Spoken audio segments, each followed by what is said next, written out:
Tucker is so grateful. We've been together, working together for, I think, almost 10 years together, which has been such a blessing. But he's always like, hey, do you want to share? I'm like, no, thanks. And do you ever want to teach something? No, thanks. And like, I'm just out of my heart so simply say no, thanks. It's just easy, right? And so this one was a very similar interaction. No, thanks, no, thanks, no, thanks. We got to like 3 or 4 of those. And he's like, well, I'd really want you to do that. And I was like, well, that's okay. Yep, we'll see what happens. So excited you guys could be here for this. So great. Do you guys get nervous? Like, yeah? Okay, that's reassuring. That's good. No, I like talking. I don't have a problem talking. Even standing up here doesn't bother me. But it's like, okay, God, what do you want me to say? Like, this is your book. Like, what do you want me to say? What do I have to bring that's going to help anybody in this room, right? Like, so, God, you better speak to these people. And that's been my interaction with God the last several weeks, honestly. It was like, out of anxiety and sinning the last several weeks, just anxiety and on top of anxiety, being like, God, you've got to say something, because I don't have anything to give these people. It's only your word that has the words of life, right? Like, you got to say something to people. So I just want to get out of the way, and I want you to say what you need to say to your people, because I would rather sing you songs right now. And if you would prefer that, I could go grab a guitar. Or I'd rather go run miles and miles in the foothills, right? Like, I love running. You guys like running? Anybody like running? Okay. Now, how many of you don't like running? Yes, I knew it. There's always more people that don't like running, that do like running. I was converted to love running like 4 or 5 years ago. It's now become just a great outlet for me, honestly, to get out and flush out my brain, my mind, and all the anxiety that gets built up through moments like this. Because I love just getting out there and running with the Lord. And I get to talk to him, and we have conversations. And I was having a conversation with him this last week, because I run a decent amount every week, but this last week, I ran a lot more.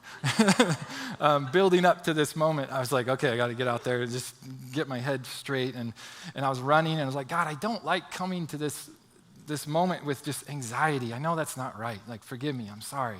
I was like, could I just be a little more confident? Like, I'd rather err on the side of arrogance. Can I sin in arrogance instead of anxiety? Because I want to be like comfortable and confident in what I need to say. And he's like, well, neither. Sorry, you can't go do that in anxiety, and I don't want you to do that in arrogance either. I want you to come and just rest at my feet. I want you to just come and ask for me to provide. I want to provide for you, right? And I'm saying all this because I want to share that with you guys, that God has given you guys gifts, talents, abilities to speak and lead and teach in different areas of life, in different communities and in families. And so use those opportunities that he gives you to let him provide for you what it is you need to share. Let him provide for you what it is that he has, that he wants to do in and through you and through your life. And so if I have to be like a real example of that, like right now in a prophetic way, like these prophets had to live out these weird things, like that's what I get to do for you today. I get to live out Noah's nerves on stage live for you all today. So welcome to Noah's nerves, right? Amen. But I do get just to pile on some more fun stories like that, I get to share with you a passage in here, which is about Christ coming to fulfill the law. If you guys know the Sermon on the Mount, it's like the passage that nobody wants to do. So I was like, cool, Tuck, thanks for like getting me up there with just a really fun passage, because this is like a pivot point passage that really sets up the rest of what Christ is doing and what he's going to kind of explain throughout the Sermon on the Mount. It's the real thick, like theological piece in some ways that really sets everything else up. So I was like, wow, thanks God. Like, this is just extra special that I get to do that passage, you know, on top of these 2-3 weeks of just anxiety and everything that could go wrong goes wrong, and everything piles up at once, right? Like families in town, hot water heater blows up, cars in the shop, flat tire on the other one. Like, this has been my life the last several weeks. And so, and then I got to get ready for my own vacation and get my kids ready, and it just all these things just build, right? And I'm just like, wow, why these last 2 weeks, God? And he says, because I want you to come to me, and I want to provide for you something that you can't do. You don't get to do it. You're weak. Admit it. Let me be strong. Let me show you something. So I love that. I love that about God, that he lets my life come to complete chaos for me to get to the point I'm on my knees and I'm going to say, okay, fine, you do it. You say something, right? And so I just share that with you because I think we all get to that place. And we all need to surrender and say, okay, God, you provide. You come in. You share. You help. You give me what I need, right?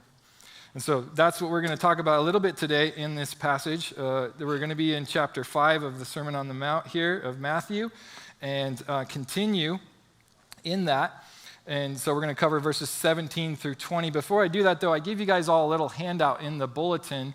If you grab the bulletin on the way in, if not, we'll put it up on the screen here so you can see it as I kind of chat through it really quickly. But this came from a teacher of mine, Steve Walker. He was a great pastor for like 40 years down in Oregon. He lives here now. He helps teach a part of this program that I'm at here, like this seminary cohort that I'm a part of. And so he gives us this little cheat sheet, I call it, of the Sermon on the Mount. And I love this because I like little anecdotal things that kind of help me remember passages or help me get into the Bible or different books of the Bible or sections of the Bible. And so he's done a great job kind of mapping this out for us so we can kind of see where we've been.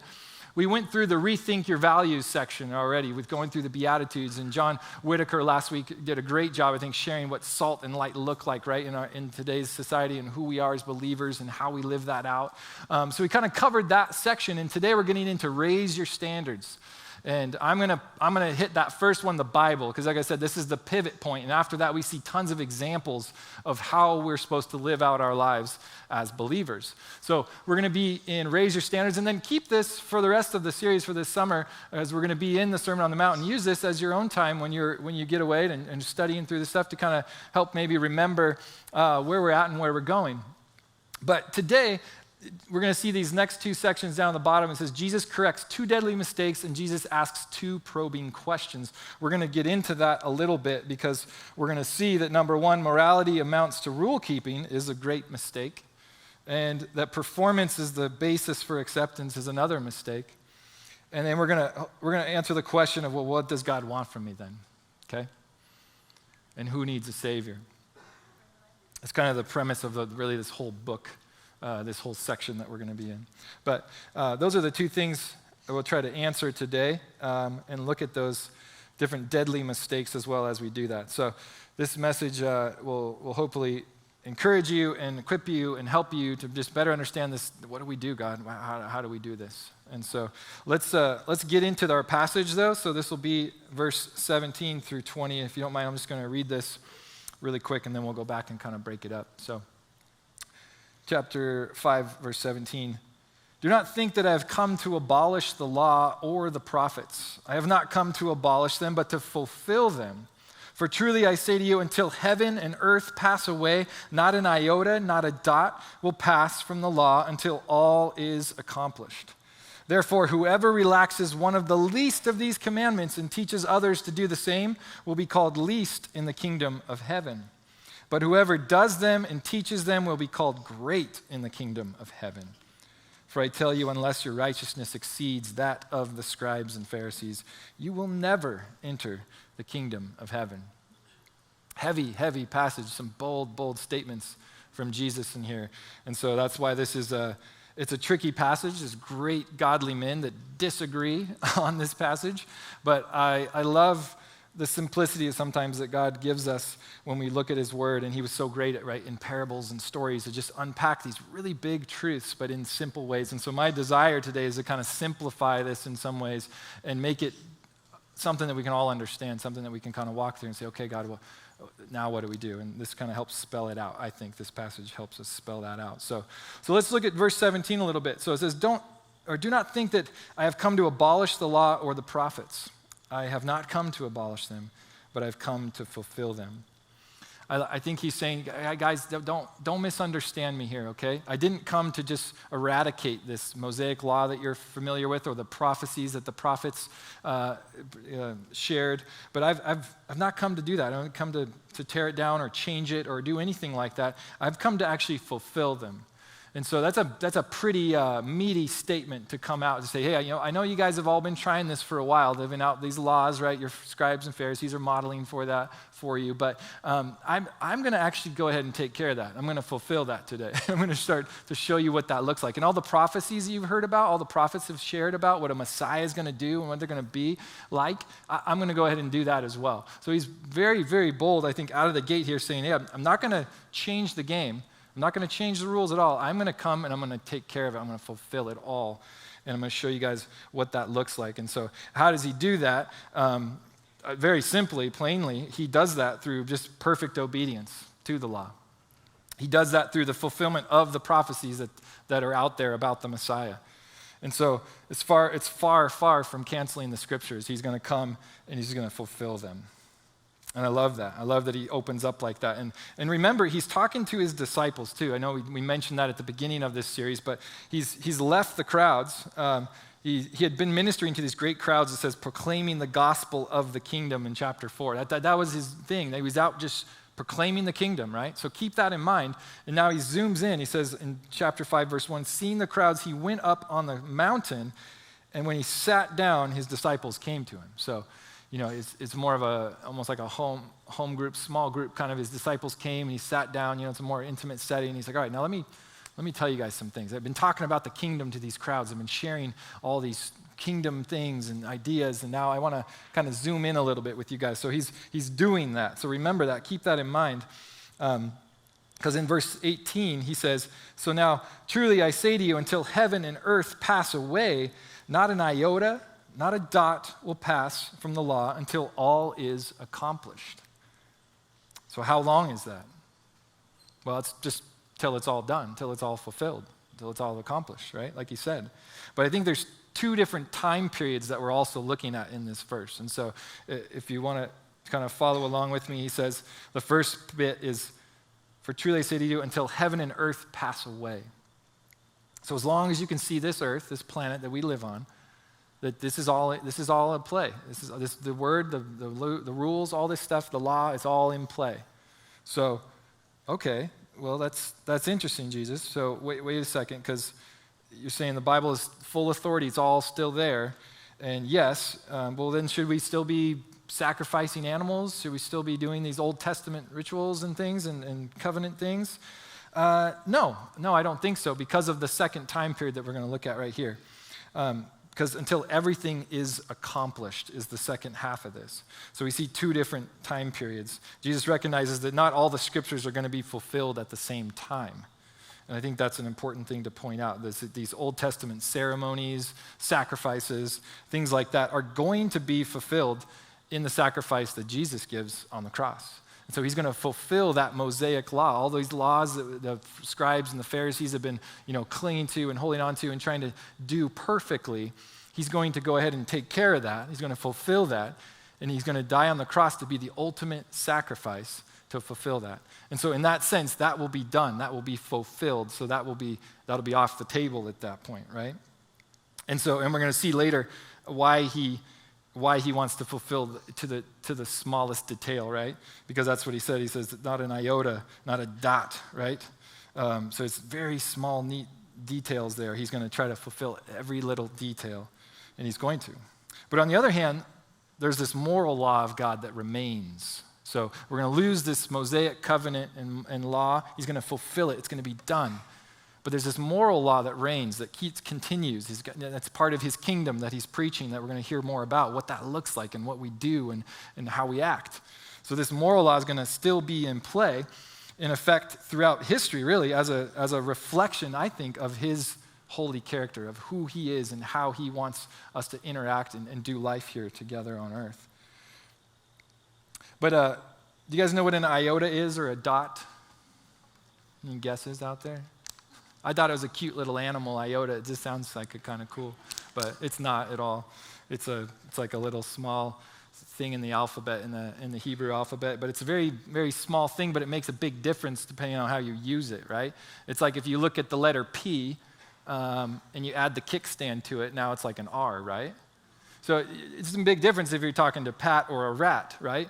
But you put that little kickstand on there and you got a rat instead of Pat. And so it's little differences like that Jesus is kind of pointing out, right? Saying, hey, I'm going to fulfill this to the very minuscule details, down to the very smallest thing. So that's why I say it's called raise your standards. He's like, don't lower the bar. Look what I can do. Watch what I'm about to do, right? I'm about to do this to the detail. And so pay attention. And so I think that's really important to think about, because what he was talking to, these scribes and Pharisees, as we get to the next verse, we're going to see that they were relaxing some of these laws. They were kind of not really doing the whole thing. And so that's why they get called out in this next little section.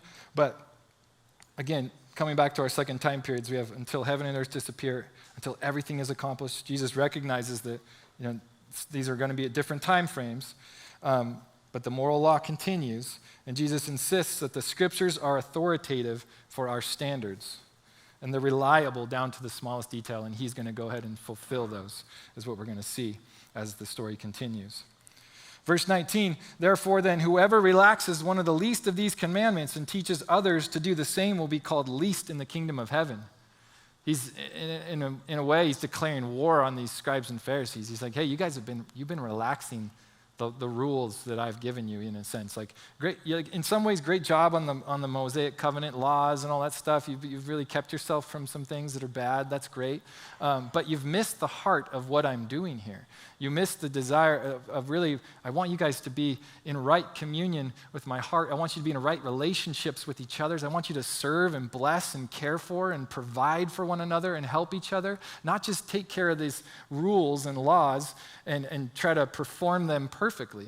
That's going to get rid of those two deadly mistakes, right? They're at the top, right? Morality amounts to rule keeping. He's like, no, that's not it. Performance is the basis for acceptance. No, that's not it. And so, well, what is it, Jesus? What is it? Because he's kind of putting them up against the wall a little bit, these Pharisees, in how he's talking, and he's using it too as a model to his disciples, saying, you guys, those are the people you respect, you can look up to, right? Those are your pastors and your teachers, right, in modern day society, right? The scribes and the Pharisees. And I don't want to paint them all in the bad picture. These guys were great biblical, godly guys, right, for the most part. I'd say we definitely see some radical ones that went too far, but like these guys were the back to the Bible people. They were trying to get people back into the Word and follow the rule and the law, and that was a good thing, but they missed the heart. And so that's where Jesus is going to get them in verse 20, because we'll save that. It's coming up. I'm going to spend more time on 20 in just a second. 19, though, he says, so these guys are relaxing these things, and they're going to be considered least in the kingdom of heaven. But whoever does them and teaches them will be called great in the kingdom of heaven. And so he's pointing to himself. He's like, I'm going to do them. And I don't want you to lower the bar. Let's keep it up where it belongs. And because I want this moral righteousness, this real inward righteousness, this heart to be exemplified. Because you guys know the rules. You've seen all the guardrails and guidelines and stuff like that. But that's just to keep you in the right heart, and you just turned it into a whole nother system. So I want to get you back into the heart of what this is really all about. And so he's declaring, I think, kind of this war on these guys, these spiritual leaders in the day, and their cherished legalistic system that they had in place, and that they were doing a good job of and felt great about and arrogant about, in a sense. And so he's saying that not only will the good works defined by these Pharisees, because they defined the good works in the day, and it was incorrect. He says, it will not make someone great in God's kingdom, but it will also, the legalism that they're in, we'll talk about in a minute, it won't even get them into the kingdom of heaven. And that's the heavy subject part of this passage here, is in verse 20. So let's read it. For I tell you, unless your righteousness exceeds that of the scribes and Pharisees, you will never enter the kingdom of heaven. And that's the passage. Just kind of feels weird, doesn't it? Just kind of like, that's heavy, God. Like that's a lot. How do we exceed what these guys have done? They've put extra rules in place just to keep them from the original rules. Like, that's impressive, right? And God's saying, like, no, not really, because they missed the heart of what really I've desired from you guys from the get-go. This law wasn't always in place. There was people before the law that existed that God called blameless, that God called righteous, that God said believed in him. And so, okay, well, then what do we do, God? This is heavy. This is big. And this is that question that I think we need to answer that's on your sheet there that says, well, what do you want from me then, God? What are we supposed to do? What does that look like? What I think it is simply is this inner righteousness, this internal righteousness, this inner man that we read about in the New Testament and more about in the future. But God's desiring this inner change, this heart change, right? The external part is there as guidelines and guardrails, but he's desiring this heart change. And so that's what he's leaning towards when he says that, you got to exceed the scribes and Pharisees because they're taking care of the kind of the external stuff, but they've missed the heart part. And so God, okay, well, what does that look like? How do we do that? Because the only righteousness that satisfies God's standard is going to be this heart thing. And so what is that? And I think it's belief. I think it's faith. We read it all about it in the New Testament, that we have faith in Jesus. And so that's what it's going to equate to here, I think, is Jesus is calling them to say, you got to have faith in me. You got to believe in me and believe in the things that I'm going to share with you and that I'm going to model and I'm going to do. I want you to do likewise. So he says in Romans, if you guys want to turn with me, I don't have a slide for this one, but in Romans 3:21 is kind of the beginning of it, where he's talking about upholding righteousness, right? Righteousness through or the righteousness of God through faith is what that little section's titled. Okay, so got to have faith. And then in chapter 4, we get like kind of a little snapshot, a little picture of someone who did this, which is great when we can see little models like that, right? So it's Abraham justified by faith. So I'm just going to read these first few verses of chapter 4. He says, "What then shall we say was gained by Abraham, our forefather, according to the flesh? For if Abraham was justified by works, he has something to boast about," right? Like just like the Pharisees. Like, look at all this cool stuff I've done. Look at all the rules I kept. Great job, right? He has something to boast about, but not before God. Maybe around men. Maybe they'll be impressed by these. For what does the scripture say, though? Abraham believed God, and it was counted to him as righteousness. He believed. He believed what? And that's what I'd like to actually unpack a little bit, mostly for today, is what did Abraham believe? That it was counted to him as righteousness, that he had this faith in God that counted him as righteousness. These scribes and Pharisees are trying to do everything, and they can't get it. So what did Abraham do to get it? How did he achieve that? He believed, plain and simple. But I want to look at the life of Abraham a little bit, because I think it helps us unlock, really, some of the things that we want to ask, like, oh, God, what do you want me to do? So I think that will help show and reveal a little bit of that, because I think he demonstrated this type of faith in God, and it was considered him as righteousness, like I said. So he had faith in God, and to plainly break it down, I think it comes down to four things. He was, really simply, he was loyal to God. He trusted God, even when it didn't make sense.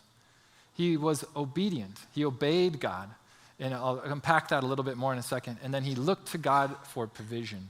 Those four different things that I think help wrap up kind of his faith, his belief in God, and these things that he did even to live out a righteous and just life. So really quick, before we jump into Abraham, though, I wanted to share a similar story in Isaiah. And this is just to kind of reiterate that this is nothing new. Jesus is obviously sharing his thoughts on how the modern day religion's going with the scribes and the Pharisees, right? And he's kind of saying, hey, this isn't it. This isn't the way to do it. It's not about all these rules and regulations. You have to have the heart change. And this is time and time again happens all throughout the Old Testament. We see it over and over and over with the people of Israel. And this is in Isaiah chapter 1. And I'm just going to kind of read some highlights from this, starting in verse 10, of really the scene of what's going on. He's talking to Sodom. It says, "Hear the word of the Lord, you rulers of Sodom. Give ear to the teaching of our God." So pay attention. You guys, pay attention. Give ear. Jesus always says that too, doesn't he? He's like, he who has an ear, let him hear. Like, hey, listen up. I got something for you. This is a little time to stop and pay attention when you hear that. "Give ear to the teaching of our God, you people of Gomorrah. What to me is the multitude of your sacrifices? I've had enough of your burnt offerings and rams and the fat of the well-fed beasts. I do not delight in the blood of bulls." He's like saying, I don't care about your sacrifices. These laws, these rules, these things that you're just doing. You're just going through the motions. I don't care. Skipping ahead a little bit, "Bring no more vain offerings to me. Your new moons and your appointed feasts my soul hates. They become a burden to me. When you spread out your hands, I'll hide my eyes from you. And even though you make many prayers, I'm not going to listen. Your hands are full of blood. Wash yourselves, make yourselves clean. In verse 16, remove the evil of your deeds from before my eyes. You're doing all the motions. You don't have the heart. And here's the clincher. Cease to do evil. Learn to do good. Seek justice. Correct oppression. Bring justice to the fatherless. Plead the widow's cause. He breaks it down so simply for us. You want to know what to do? There's a great little list to start with right there. That's a great list to start with to get close to God's heart, to understand his heart and how he wants us to live our lives. It's not all these sacrifices. It's not all these rituals. It's not all these traditions. And even coming to church can become those things to us where we think, okay, this is what it's all about. I went to that service. I did that. Okay, cool. I checked my church boxes, like, great, good job. And God is so sympathetic to that, but he says, no, that's not it. What I want you to have is a heart like my heart that does what? It seeks justice. It's learning to do good. It's correcting oppression when you see it. It's bringing justice to the fatherless. It's pleading the widow's cause, right? Later on, it's called pure and undefiled religion, right? It's to help orphans and widows. He's giving us really practical examples and glimpses into his heart of how he desires us to live. So I love that Isaiah passage because it's the same story, right? Now we're in Matthew and we're hearing the same thing about the scribes and Pharisees. Like, you guys, you're going through the motions, but you don't have the heart. And that's not going to get you into the kingdom. You're missing the point of what I want. And so into Abraham's life, let's look, because I think he has some of these keys that help us unlock really what God wants us to do and who he's calling us to be as believers, right? And if we call ourselves that, then there's some things, I think, that are attached to that. So let's look at Abraham's life a little bit. I'm just going to give you some snapshots of this, so and we can pop it up on the screen there just to show you kind of our map of where we're going. But Genesis 12 is the first stop in Abraham's life that we see. And this is where we're going to see loyalty displayed, right? This is his kind of his calling. God is calling him to be following him. He promises him these awesome blessings if he follows him and trusts him. And so Abraham, in this story, we're going to see that he's going to receive a blessing if he does this, which is awesome. So he says, the Lord said to Abraham, verse 1, go from your country and your kindred and your father's house into a land I'm going to show you, and I will make you a great nation. That's amazing. And I will bless you, and I'll make your name great so that you will be a blessing. So I'm going to bless you so you can bless other people. And I will bless those who bless you. And in him who dishonors you, I will curse, and you, all the families of the earth, shall be blessed. So Abraham went. He believed. He trusted. I just think he was just a regular dude up to that point, doing his life, probably a part of the pagan rituals and everything else that was going on in the society he was a part of. And God, Yahweh, interferes on his life and says, hey, I want to do something different with you. I want to do something with your life. I want to bless you. I want to make a name for you, and I want you to bless other people. Do you want to do that? And I probably looked at what he had, and he's like, oh, yeah, sure, let's give it a shot. Let's see what you got. So he joins in, and he trusts Yahweh. He trusts God that says, okay, I want to do something with your life.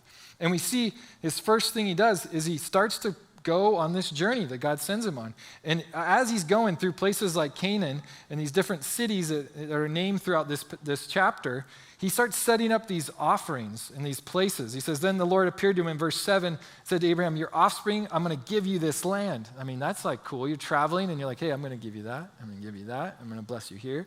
So he's getting all these things from the Lord. And so he builds an altar to the Lord there. And he says, that appeared to him. And then later on again, he builds another altar to the Lord.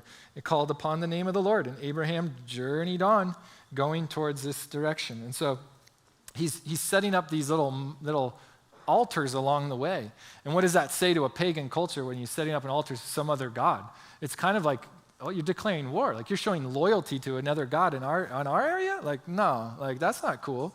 So he's going along the way saying, all right, I trust you, Yahweh. I want to be a part of this blessing. I want to be a part of this story that you've got. Okay, well, then I'm going to be loyal to you. I'm going to show my loyalty to you. I'm going to go through this land that you're calling me through to walk through. You're going to say you're going to promise and give me. Cool. And he's setting up these things that is like flags in the ground of like, this is Yahweh's territory. He told me he's going to give it to me. And the people around him are like, what are you doing? This is our turf, So he's showing his loyalty to God. You're starting to see his trust in Yahweh. And that's really the next one, because as Abraham shows he's loyal, and rather to this pagan nation or the other gods that are out there that these guys are worshiping, he is showing his loyalty to Yahweh. And so he does these sacrifices to Yahweh in the land. And then in chapter 15, we're gonna go quick, like I said, just quickly, because I want to point out these little truths that I think are going to help us. We're going to see how he trusts him, even when it doesn't make sense. So this is the covenant he now makes with Abraham in chapter 15. And I'm just going to read it real quick, because he says, after these things, the word of the Lord came to Abram in a vision. Fear not, Abram, I am your shield. Your reward shall be very great. But Abram said, oh, Lord, what will you give me? For I continue childless, and the heir of my house is Eliezer of Damascus. And Abram said, behold, you've given me no offspring. And not a member of my household will be my heir. And behold, the word of the Lord came to him and said, this man shall not be your heir. Your very own son shall be your heir. And he brought him outside and said, look toward the heaven and number the stars, if you are able to number them. And then he said, so shall your offspring be. And he believed the Lord. There it is again. He believed the Lord, and he counted it to him as righteousness. We see that again, just like we just read earlier in Romans, that he believed the Lord and he counted it to him as righteousness. He continues to trust God. He continues to have faith in what Yahweh, this God, is telling him to do and asking him of him. And so we see that there's no rules in place at this point. There's no law. He's just making this covenant right now with God, and it's like, okay, well, he's figuring out this relationship, but he trusts him, and he is doing it even when it doesn't make sense. You guys that know the story, he's like, I'm old. I can't have kids. My wife's old. She can't have kids. And so he's like, okay, this doesn't make sense, but I trust you. You say you're going to bless me, and you say, you're going to do these things in my life. So, all right, I trust you. And we see that awesome picture of his trust that he says he's going to put in Yahweh, in Jesus and God. So, chapter 18, we're going to go to the next one. So we got loyalty, we got trust. Obedience is the next one. And this one is kind of the one that helps unlock the Matthew passage that we're at in Sermon on the Mount, for me at least. Because he says in chapter 18, verse 19, he says, for I have chosen that he may command his children and his household after him to keep the way of the Lord by doing righteousness and justice, so that the Lord may bring to Abraham what he has promised him. So we see this charge, really, where God says, I'm going to choose you, Abraham. I want you to teach your household to follow my ways and teach them what? Teach them righteousness and justice. This full package. This is what I want you to be about. This is what I want you to teach your kids about. This is what I want you to live your life like. Do these things, right? We'll come back to that and unpack that a little bit more, because that's going to be unlocking this next section of Matthew a lot. But very last one, Genesis 22, we're going to see his provision. We know this story, if you've been around the Bible very long, is the sacrifice of Isaac. So Abraham receives the child that he believed he would have, right? That God told him he'd have. He receives this child. The child's growing, and he just, how amazing is that to receive a kid at the age that they received it?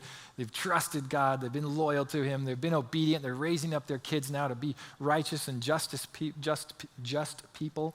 And he now says, hey, verse 1, after these things, God tested Abraham and said to him, Abraham, he said, here am I. He said, take your son, your only son Isaac, whom you love, and go to the land of Moriah and offer him there as a burnt offering on one of the mountains which I shall tell you.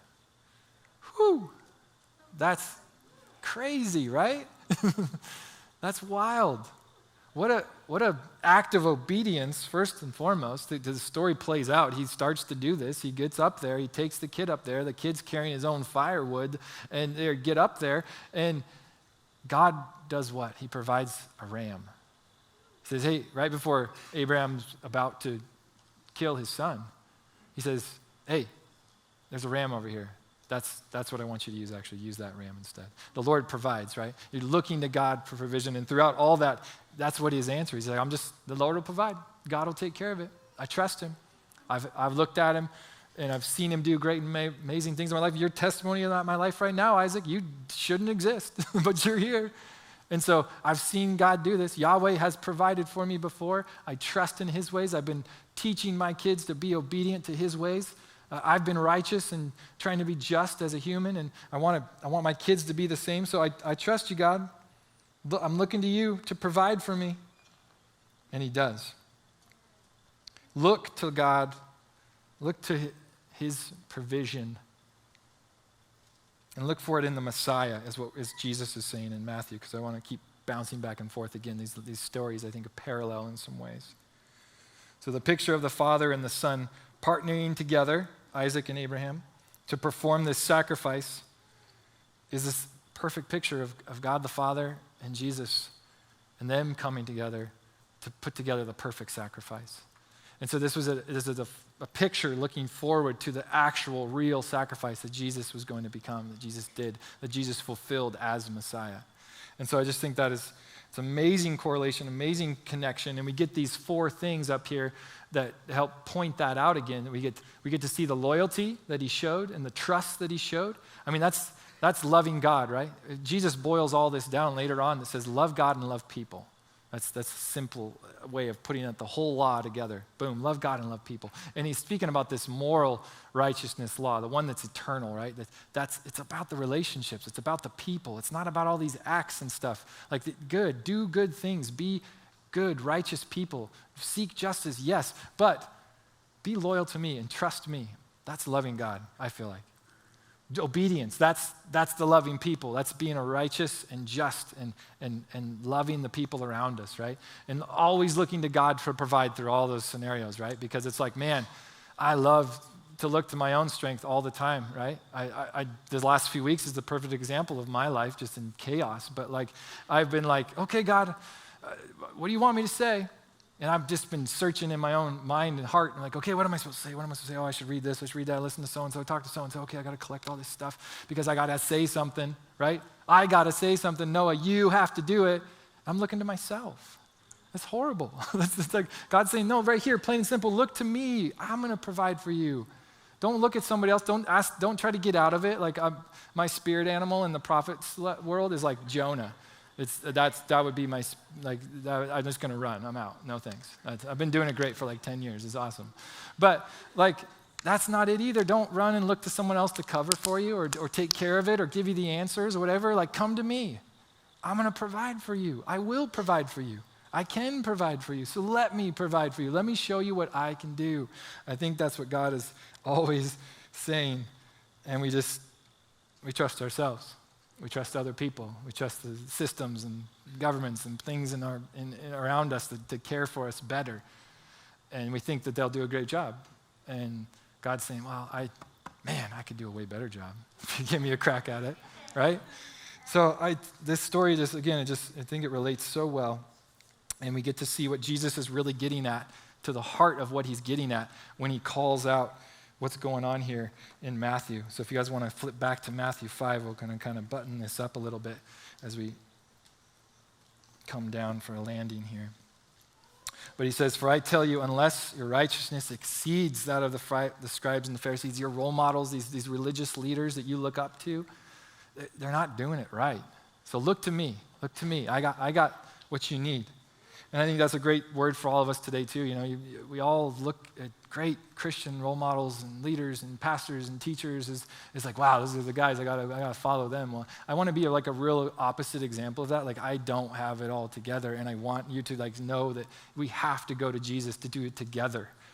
And we have to help each other. We have to commit to praying for each other and helping each other and serving each other and providing for, just people that need help. We have to be those people.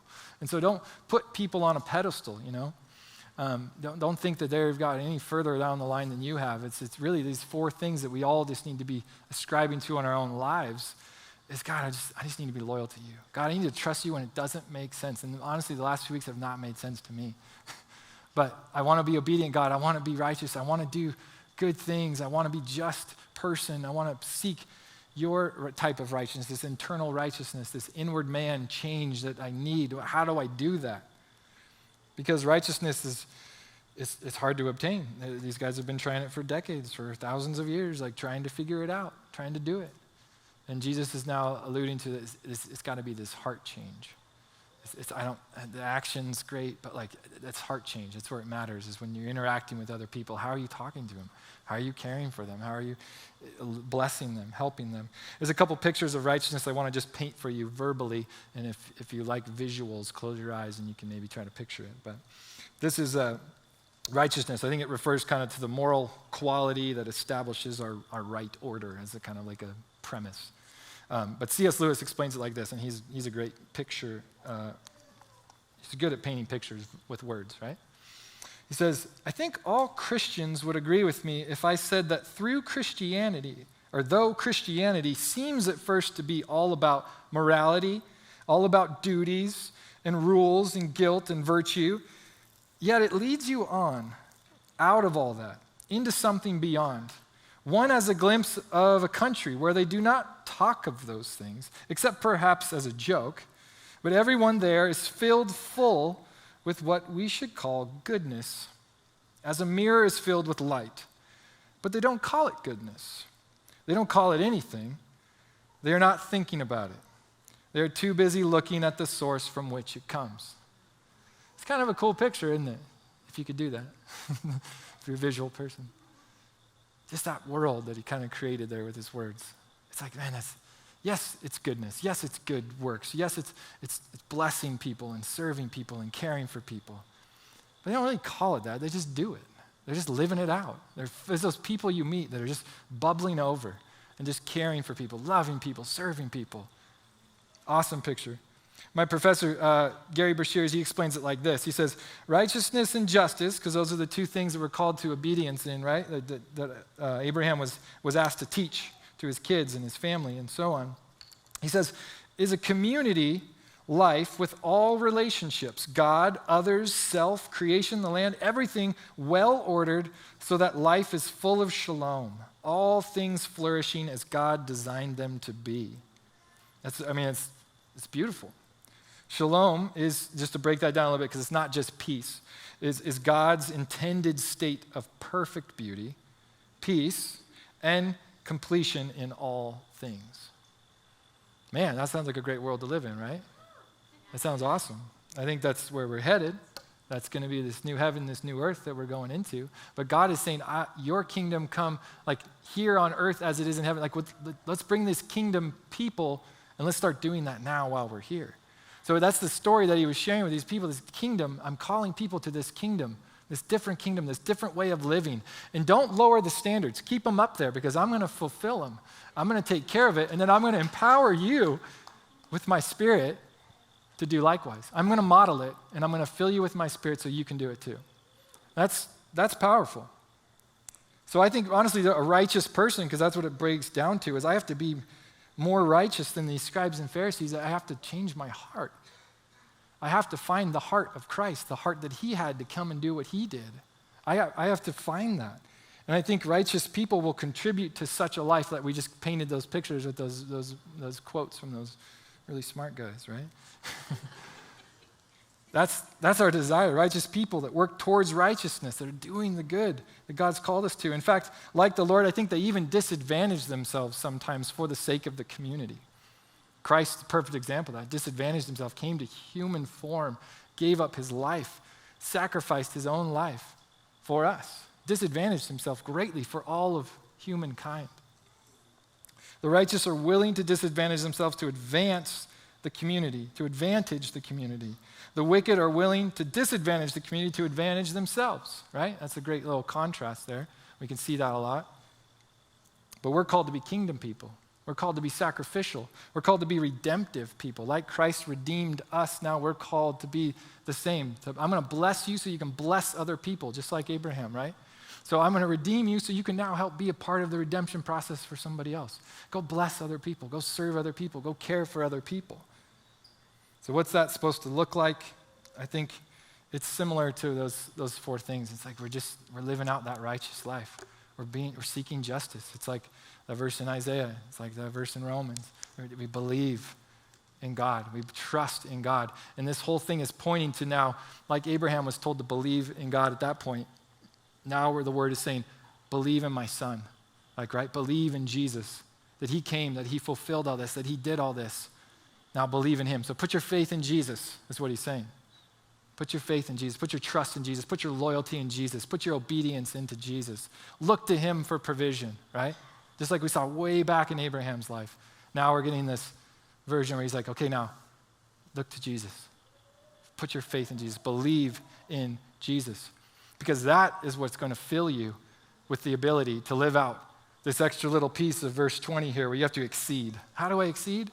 It's got to be the heart. It's got to be the inner man. It's got to be this internal righteousness that has to happen where now I'm looking at people not as opportunities to exploit, but as opportunities to redeem, to be redemptive, to like renew our culture, to bless people, right? To care for people in sacrificial ways. So righteousness is this pattern of life. It's not merely specific acts. And what's at stake really is the person, the personhood, right? Not merely performance. Disposition rather than mere deeds. Character behind and beyond conduct. That's the people God is calling us to be. He's asking us to be. And so I'm going to have the band come out, and just as I button this up, I pray that we can be a church that is like that understands the heart of God, that understands his desire to reach people and his desire of how we interact with people, how we treat people, you know. I adopted this mentality when I got married that I was going to have to return my wife at some point in this life to God and say, okay, you know, here she is. Thanks so much for all the years you gave us. And he's going to go back and look at me and say, well, what'd you do with her? How'd you help her? Did you upgrade her? Did you like break her down? Did you hurt her? Like, what did you do? Is she better off now or is she worse? You know? And then I started having kids and I got heavier. I'm like, oh, shoot, now I got to return 4 kids. I got to return 4 kids at the end of this life and be responsible for them, right? Like, oh, man. And God's going to say the same thing to me. What did you do with them? How did you care for them? Do they know my character? Do they understand who I am? Do they understand what righteousness and justice is? Do they, you know, did you help them or did you hurt them? And then I look at all of you guys, and I'm like, oh, shoot, now I'm standing before people, talking to people. And what is he going to say at the end of my life when he said, what'd you do with that 30, 45 minutes I gave you? Did you equip people? Did you invest in people? Did you help people, or did you hurt them? You know, and I think all the interactions he gives us, like, what are we doing with them? Are they 5 minutes? Are they 10 minutes? What are we doing with them? How are we serving? How are we blessing? How are we renewing? How are we redeeming the conversations that we have, the opportunities we have, the open doors that are there? So that's what I want to leave with. I want to pray for you guys. Because God, we need you, ultimately. We can't do this on our own, Lord. People have gone before us, have tried, and they've probably done way better at it than we have with all the rules and living out this religion. And it doesn't equate to anything, Lord. You're either the least in the kingdom or you're not even in there. God, we don't want to be those people. Lord, we want to be a part of your kingdom here and now. We want to be living out these lives that you've called us to. Lord, we want to be loyal to you. We want to trust you more. We want to, even when it doesn't make sense, we want to obey you, God, and the things you've asked us and called us to do and be. We want to live out this righteousness. We want to be justice people. We want to look to you for provision through all of it because we know we're so weak and we can't do it on our own, God. And I am still nervous standing here and before you, God, I want to look to you for provision more in my life. Forgive me when I don't. Forgive me when I won't. God, I want to see you do great and marvelous things in and through these people, through our community, God. Would we be people that redeem our culture, redeem the time that we have here on earth? God, renew our culture. Bless the people that we come in contact with. Would we be those ambassadors, those people that do that? And if you don't know Jesus this morning, he's the only way. He's the only way to have that inward change. And so invite him in. Ask him in. Say, God, I want to be able to do that. I want to be able to have this new life. I want to be able to understand what it is to live this stuff out. I need your heart. You did it. You fulfilled it. Now, fill me, Lord, to do it because I'm weak. I can't do it. So some of you need to just introduce yourself to Jesus for the first time this morning. Some of you guys need to come back and just say, God, I'm sorry. I've been trying to do it on just performance. I've been trying to do it through these morals, and it's not working. I need you to change my heart. I need you to stir that up in me. So Heavenly Father, help us, we pray. In your name, amen.